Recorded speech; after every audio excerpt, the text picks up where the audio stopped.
agradecendo primeiramente a Deus, né, pela dádiva da vida, ao nosso querido irmão maior Jesus, cada um de nós no conforto do nosso lar, que a espiritualidade esteja nos acompanhando, espiritualidade superior em nome de Jesus, que a gente possa ter fluidez na fala e ter um melhor entendimento.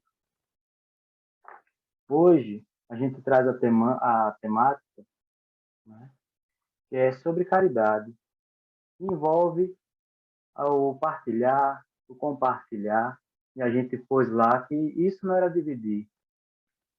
Quando a gente fala em dividir, há uma sensação de que não seja equânime. Quando você compartilha, você dá uma atenção maior, né, ao outro, ao próximo. Você dá uma quantidade, ou você oferece, ou você compartilha, na verdade, algo para suprir aquela necessidade, aquele momento, e algo mais sutil, e não apenas, né, essa divisão. Eu queria começar baseando aqui no capítulo 9 das leis, né, das leis de Deus. Então, a lei, eu sou péssimo em algarismo romano, mas é a oitava lei, e é a lei de igualdade. Então, fala o seguinte: igualdade natural, isso é do Livro dos Espíritos, viu, gente? Que a gente estuda às terças-feiras. O item 803 fala o seguinte, pergunta o seguinte: todos os homens são iguais diante de Deus? Sim, todos tendem ao mesmo fim. E Deus fez suas leis para todos. Dizeis frequentemente: o sol brilha para todos. Com isso, dizeis uma verdade maior e mais geral do que as pensais. Todos os homens estão submetidos às mesmas leis da natureza. Todas nascem com a mesma fraqueza. Ou todos, né? Todos nascem com a mesma fraqueza. Em que tempo nós estamos nesse caminho, trilhando esse caminho da evolução? Há muito tempo, certo? A vinda. Então, o que é que acontece? Para nos ajudar, isso é normal, é uma lei natural, a questão de fraternidade, tempos em tempos, é sempre reencarnando, nascendo aqui nesse planeta, espíritos superiores, tal qual uma sala de aula. E tem vários alunos, e sempre tem um, né, que se destaca e ajuda os outros que estão mais fracos, para que possam brilhar melhor naquele momento, naquelas condições. O planeta Terra, por si só, não é diferente. Nós recebemos visitas de espíritos de um tudo superiores. E uma data cronológica, para nos explicar, há 2021 anos atrás, nascia Jesus. Um irmão nosso, né, co-partícipe da criação deste planeta, olha a data, se ele participou da criação deste planeta, do planeta Terra, há 4,54 bilhões de anos atrás. Ele já era Cristo, olha esse espaço de tempo, ele já era um Cristo. Ele desce das esferas crísticas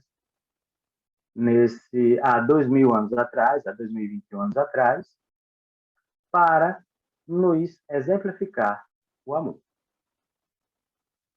E você vê que o nascimento do Cristo, em sua simplicidade, nos mostrando que a simplicidade, a falta do supérfluo, não faz falta. A valorização do que era para ser valorizado foi feita. Os que o seguiam permaneceram seguindo em amor e em fraternidade. Existem passagens onde se diz, onde um falou para o Cristo que ele era bom. Ele assim mesmo disse: não, bom é Deus. Em muitos momentos, ele também olhou para muitos de seus irmãos e de repente nós estávamos lá, e sempre disse: vós sois deuses. Nós temos fragmentos, né, de Deus, e esses fragmentos são nossos espíritos, e um tudo, que Deus é o cosmos, está contido em tudo, né? Não está sobre ou acima de ninguém, está dentro de cada um de nós, emanados. Então, é nessa perspectiva que a gente já vai respirando, né, do que é o compartilhar. Porque o Cristo, em sua caminhada, em sua preparação, né, o mesmo tinha suas dificuldades, mas não deixava isso atrapalhar o projeto principal, que era o do amor. Tem dados de doações, como muita gente tem, né? A gente organiza uma ONG, o Centro Espírita mesmo, a gente vive de doações, das nossas mesmas, das nossos recursos próprios, em transporte, em construção, né? Em deslocamento, em internet hoje, e por aí vai. Então, o Cristo sempre mostrou essa simplicidade. Nasceu aonde? Um nome muito bonito chamado Manjedoura, quando na verdade era um estábulo. Ele já começou sendo refugiado. Isso já é um adendo. Ele não podia nascer na cidade que ele foi gerado e estava a família dele. Então ele já foi para outro local, Belém. Então ele já nasceu sendo perseguido, ele já nasceu sendo refugiado. E hoje a gente está tomando isso como o mundo está nessa linha. Veja o nosso país, que é um país que quem já teve a oportunidade de ler Brasil, Pátria do Evangelho, né, sabe a confecção deste país, nosso querido Brasil, um país continental. Então, realmente, tira de nós o sentimento de posse. Porque Deus, que a gente poderia dizer que é o dono de tudo, em todas as suas obras mais magníficas, ele não assinou nada. Ele não te pede o reconhecimento. Ele não fica, né? O morro tal foi do Corcovado, né? Do Rio de Janeiro, as mais bonitas do país. Ele não tem a assinatura de Deus. Ó. O pôr do sol, que é um pedido do nosso querido mestre nessa confecção deste planeta, que foi pedido a Deus, aos engenheiros siderais, que o pôr do sol, que pelo menos o pôr do sol não fosse igual um do outro. E a gente pode olhar todo dia, eu tenho a oportunidade de ver o pôr do sol, e são diferentes. E vocês veem que são diferentes. É a magia, a magnitude, imagina a magnitude do poder de Deus. Então a gente está imerso à fraternidade, à grande fraternidade. Se por acaso não seja surpresa se vir aparecer um disco voador, que é um linguajar mais chulo de falar dos OVNIs e tal, e aparecer um extra, um ser se mostrando extraterrestre, ele é nosso irmão. Porque quem o criou foi Deus. Tangendo para os nossos limites de fala, de amizade, todos somos irmãos. Se existisse um diabo, né, que a gente já estudou sobre isso, sobre essa configuração desse personagem, se mesmo assim existir, ele é nosso irmão, porque quem criou foi Deus. Às vezes assuntos impactantes, que fica fora um pouco da nossa compreensão, porque nós fomos criados na sociedade atual na questão do individualismo. Quando eu digo atual, é de um tempo para cá, de 1500 para cá, de 2000 para cá, 2000 anos para cá, porque não foi feita a compreensão da fala do Cristo. E dentro dessa compreensão, naquela época, o próprio Cristo disse que pediu a Deus que enviasse um Consolador prometido, né? um Consolador, né? Futuramente, e chegasse à compreensão das outras pessoas, de uma grande massa, vamos assim dizer, né, que nos acolhesse, e vem o advento do Espiritismo, que é o Consolador prometido por Jesus. É onde nos tira o véu de muitas dúvidas. O Espiritismo matou a morte. Olha que, né, que consonância e dissonância de ter. O Espiritismo matou a morte. Há, certo, uma separação, como a gente já abordou em outros estudos, mas momentânea, por uma questão do físico e do espiritual. Mas isso não é o fator predominante, porque a ligação do fator predominante é o amor. São os laços afetivos que nós temos. Em falar em laço afetivo, em dedicação ao amor, a gente traz para os tempos atuais, onde a gente viveu, né, a contemporaneidade, um exemplo muito grande de um trabalhador do Cristo, que elevou a doutrina espírita ao nosso país, através de vários livros, mais de 400 livros, em, em grande virtude, em grande humildade, nos passos do nosso querido Mestre Jesus, que foi Chico Xavier. A gente também nota que dentro da doutrina espírita não existe elementos que a gente possa estar sempre glorificando, né? Sempre pondo em pedestal. Kardec, que é o codificador da doutrina espírita, fez o seu trabalho e voltou ao plano espiritual. E nem nele assinou o seu nome próprio, que era Hipólito, Rivail, Desart. A gente não é obrigado a falar o francês, mas de tanto haver o costume. Então, ele deixou a obra e assinou com um pseudônimo, porque a obra realmente não era dele. Ele explica isso. A obra é da espiritualidade, do Espírito da Verdade, que é Jesus. Nesse embasamento, vem Chico Xavier. Né? Chico Xavier, de tantas outras obrigações que cada um de nós temos, ele não fugiu de nenhuma delas.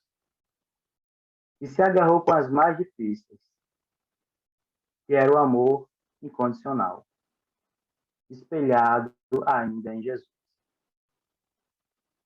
Que amor era esse?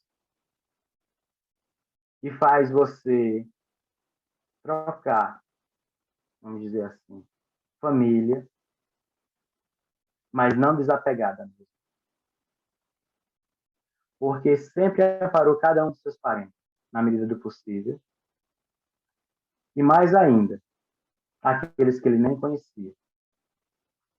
A gente trouxe também a discussão, baseado num livro lançado, né, por um de seus seguidores, vamos assim dizer, A Sombra do Abacateiro. Esse abacateiro, lá em Uberaba, ficava na periferia da cidade, onde ele se deslocava uma vez na semana, seria no sábado. E lá ele se reunia com várias pessoas, desde as pessoas que iam receber algum recurso, fosse ele espiritual, um pão espiritual, um pão material, até recurso financeiro em espécie. E aqueles também iriam doar nessas reuniões, por estarem participando do compartilhar. Então se reuniu ali, em média, conta-se do livro e dos documentários, de 400 a 600 pessoas, numa tarde de sábado. Podiam estar fazendo mil e uma coisas, mas estavam ali, acompanhando aquele senhor, na idade já avançada, mas em trabalho contínuo.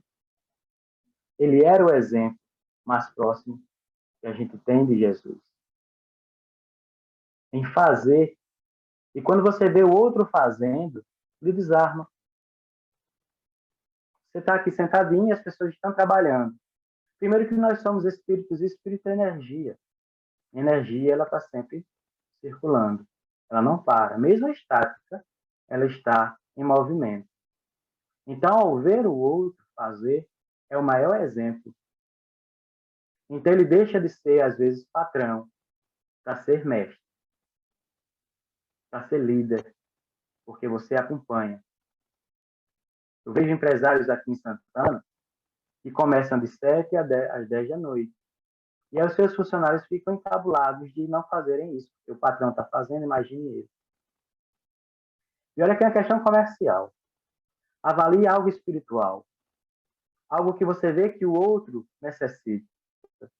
E que uma pessoa mais idosa, com mais peso em suas pernas, pela questão da idade, tudo se locomove para fazer pessoalmente, para também trabalhar. Então, é nessa perspectiva. Se o Chico não tivesse mediunidade alguma, porque também era médium, né, a gente não levou isso em consideração ainda, mas o Chico tinha uma mediunidade excepcional. Mas mesmo se ele fosse desprovido dessa mediunidade, a sua questão moral, assim, ainda elevaria. Nós não estamos distantes de fazer o que o Cristo fez.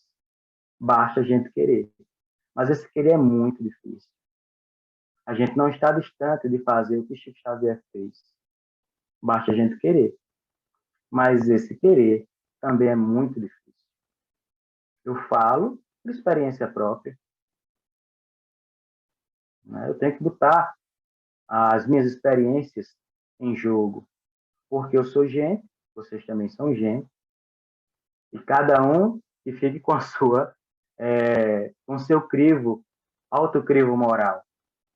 A minha exposição disso daí é simples, né? Porque às vezes a gente acha que vai aprender com grandes nomes da literatura, do espiritismo, das religiões, e foi dentro dessa doutrina, foi dentro desse grupo de fraternidade espírita André Luiz, onde eu tive oportunidades de maiores crescimentos e de maiores aprendizagens. Foi nele que eu consegui me comportar melhor. Foi nele que eu consegui... porque quando a gente é ligado à educação, pequenos pontos na fala, na coesão, na língua, nos dados, nos chamam a atenção, como também nos repugna, dá repugnância. A gente não vai mais para aquele caminho. Porque todo aluno, ele que escolhe o seu mestre. E não o mestre que escolhe o seu aluno. Tendo em vista que a gente vai vendo grandes nomes, a gente vai ficando tão interiorizado, mas também fulano é palestrante de renome, é um juiz de direito, é um médico. A gente às vezes fica com uma certa inveja do primeiro lugar, do prêmio. A gente nunca tem inveja do trabalho que é feito. Se tivermos inveja. A gente fica olhando o Chico, o Chico é um homem santo, mas todo aquele processo que ele passou, a gente não tem inveja da sua infância, das suas dificuldades. Né? Eu estou falando inveja, eu nem uso muito essa palavra, porque não vejo cabimento. Porque antes de a gente ter inveja de alguém, é você se colocar no lugar. Será que você faria a mesma coisa? Se você faria, se conseguiria fazer a mesma coisa que aquele fez para conseguir aquilo? Então eu lembro de um tempo atrás, já tem muito tempo isso, lá no lar infantil, a distribuição das cestas básicas, que antes era feita na casa aqui, próximo ao Banco do Brasil, nossa primeira instalação. Na verdade, a segunda, a terceira. Em Itaí pode até contar. Eu creio que seja a terceira instalação. Nós estamos na quarta e na definitiva, graças a Deus. É. E nós estávamos lá, e aí, não, vamos deixar mais próximo das pessoas para mobilizar mais o lar infantil. Eu lembro que a gente já estava lá no lar infantil, e era um domingo, campanha do quilo, segundo domingo do mês. Né? Às 9 horas a gente se reúne lá e já sai em um bairro pré-determinado, até às 11 horas. É feito, né, o recolhimento dos alimentos nas residências e a confecção das cestas básicas. A gente sabe que aquela cesta não vai parar, não vai durar um mês, mas é um complemento. Na verdade, é um meio magnético, porque o princípio maior é o tratamento espiritual, é o pão espiritual. E eu, nessa época, ego muito elevado, não que eu não esteja hoje, mas era mais, a gente, Paulo, olha, fulano está viajando, era um período de até dezembro, não, era janeiro, período de férias, estava viajando, o pessoal estava em congresso médico, em congresso administrativo e tal, eu sei que a gente estava à frente do processo como um todo, desde o recolhimento do alimento, a confecção e a entrega, que era partilhado. E na entrega, tinha uma cidadã alcoolizada, nem se aguentava sentada. Sabe aquele bebê que ainda se balança, né? E ali, e tinha outra pessoa aqui, que era recém-chegada, e criticava muito essa outra pessoa, e já estava me influenciando. E cada fala que ela me dizia, eu via e projetava e já plasmava isso mesmo. Olha, beba, vem nem tomar banho, chegar fedendo a cachaça. E eu aqui, aquilo me contaminando, e eu olhava, era real.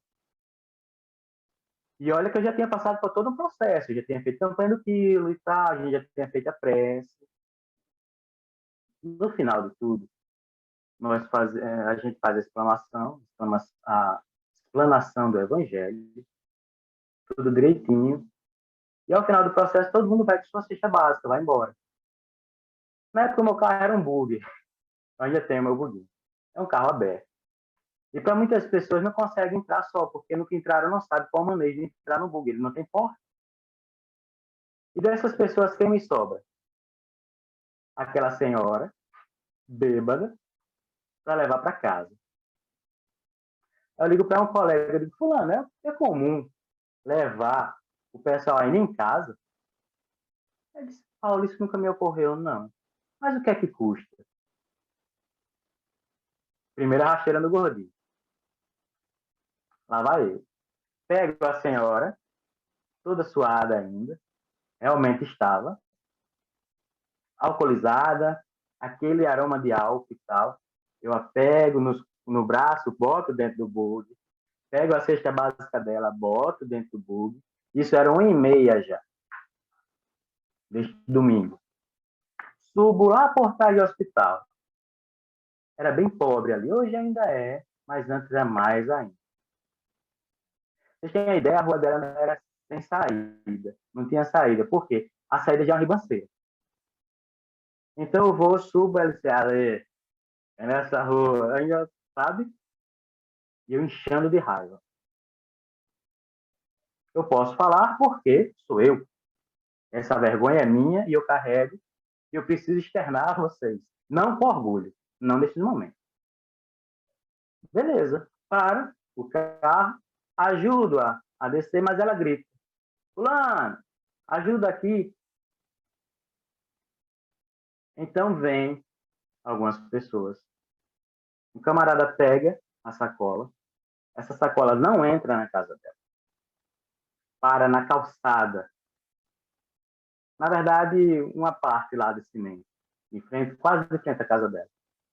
E ela sai dando a cada um pacote de açúcar, de feijão, de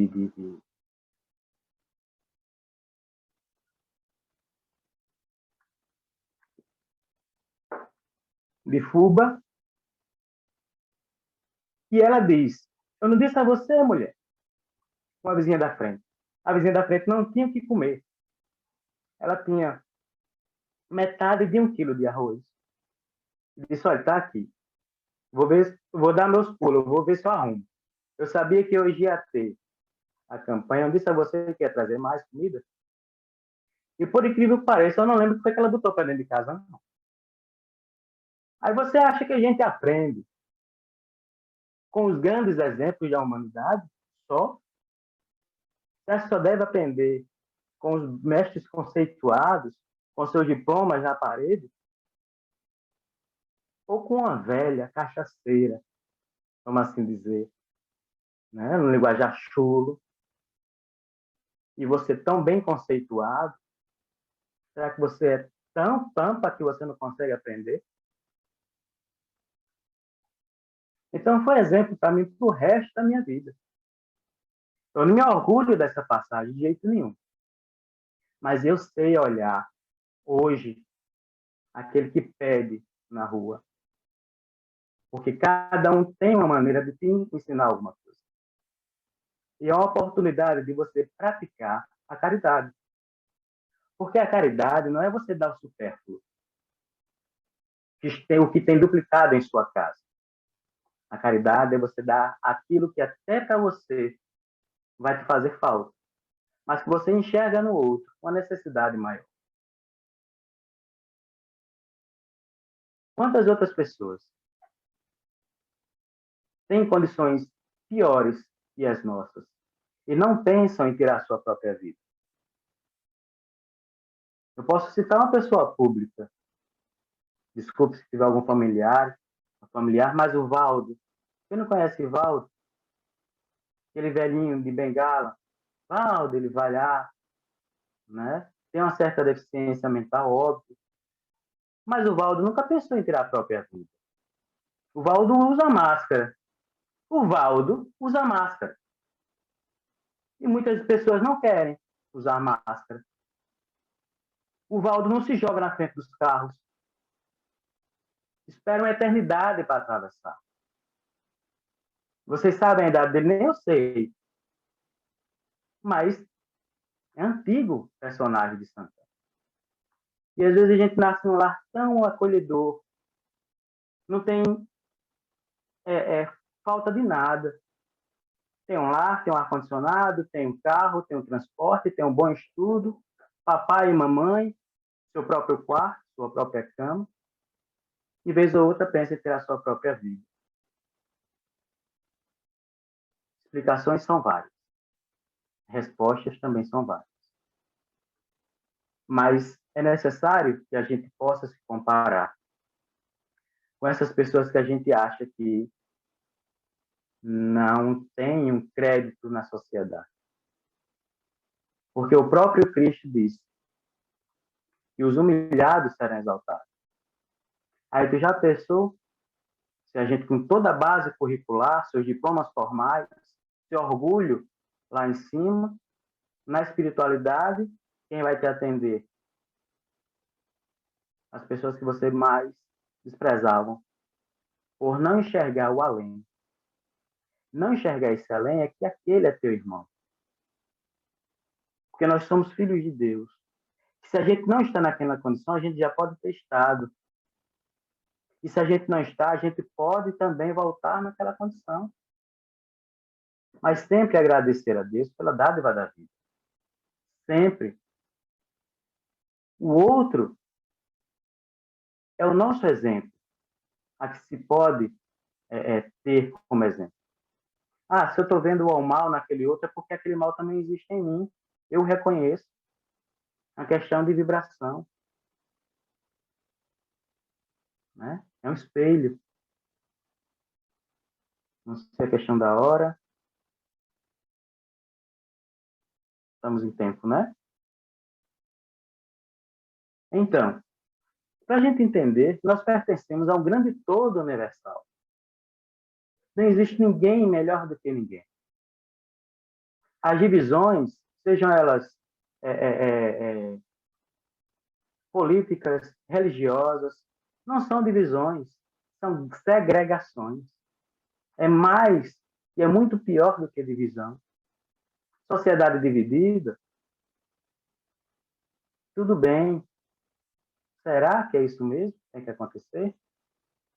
Será que não existe uma terceira opção? Será que o amor não vai além do entendimento ou do desentendimento?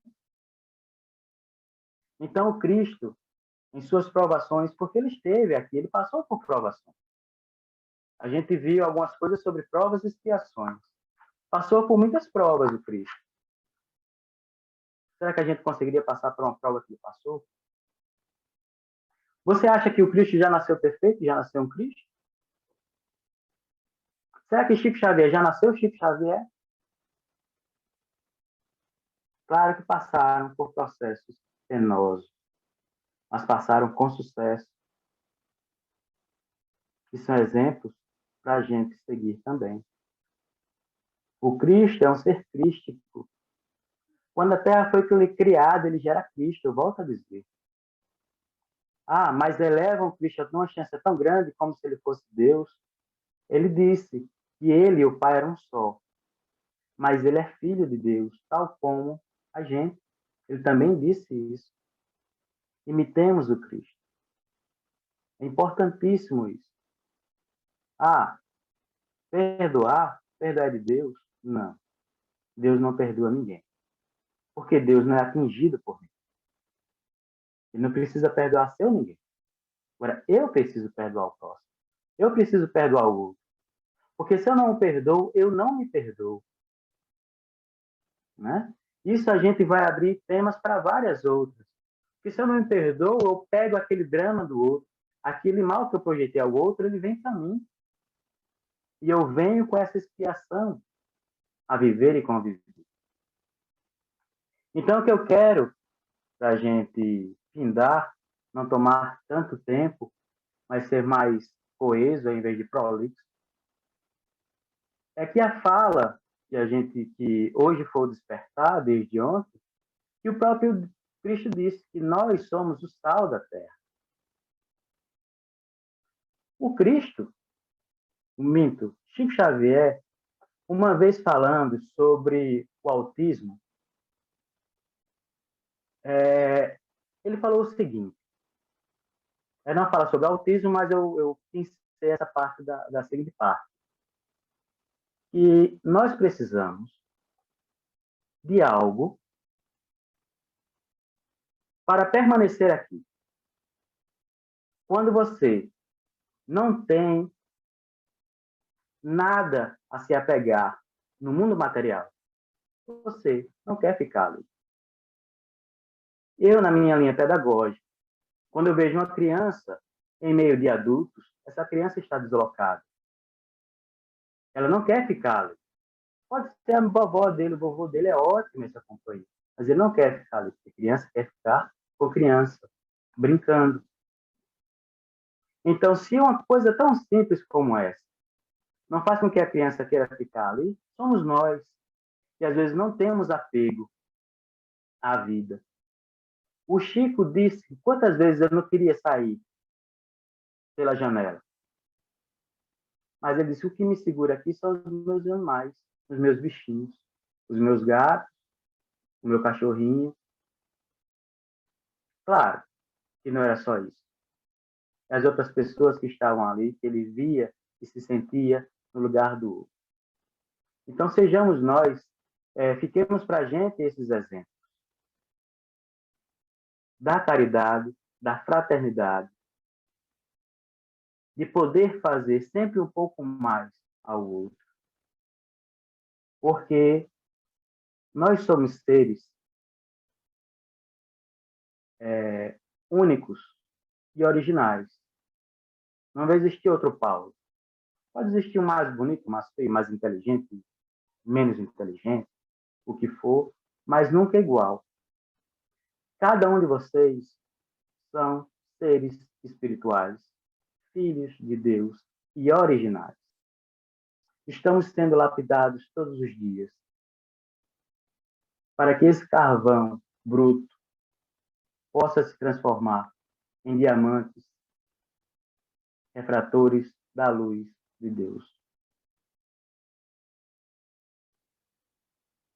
E para que a gente possa realmente se entender como espíritos, como pessoas. A gente viu aqui também uma frase muito interessante do livro Minutos de Sabedoria, de Carlos Torres Pastorini. Ele salienta o seguinte, que a mesma força que move os universos é a mesma força que está dentro de cada um de nós. Uma boa semana a todos. Que vocês possam ter, no mínimo, despertado algumas leituras, a um rever certas atitudes. Eu não digo só a vocês, porque eu me ponho também no lugar, a gente está no processo evolutivo. Ninguém é melhor do que ninguém. Ninguém sabe mais do que o outro. Então, nesse clima ainda de fraternidade, eu me emociono fácil, porque eu sei que a gente não está só. Mas é importante salientar que o amor de Jesus por nós é muito grande. Que a gente possa contribuir com ele também. Ajudando o outro. Que nem a campanha que as meninas fizeram do cobertor. Né? Porque se a gente for falar aqui de exemplos, Bezerra de Menezes, uma vez, já em espírito, antes de visitar o centro que o Chico fazia as reuniões, ele se atrasou e deu a hora de acabar a reunião e nada de Bezerra se comunicar, quando Bezerra chega e conversa. E diz a eles que desculpe, meus irmãos, o atraso. Mas é que a espiritualidade, estávamos confeccionando lençóis espirituais para aqueles irmãos que estão nas calçadas da rua da vida, sendo desassistidos de um tudo. Então, é por vezes que a gente vê que muita gente já poderia ter morrido de frio nas ruas de São Paulo, nas ruas de Santana, por que não? Porque o frio, quando é em Santana, é frio. Nós estamos no sertão. Então, façamos nós a nossa parte em contribuir com Cristo. Saber realmente compartilhar, né? E tentar se integrar mais. Porque isso é uma forma de equalizar a sociedade, de suprir as necessidades básicas das pessoas. Porque um dia nós precisamos disso. E ninguém sabe se outra hora a gente não vai voltar a precisar. Cuidemos uns dos outros. Amemos uns aos outros, como eu os amei, disse Cristo.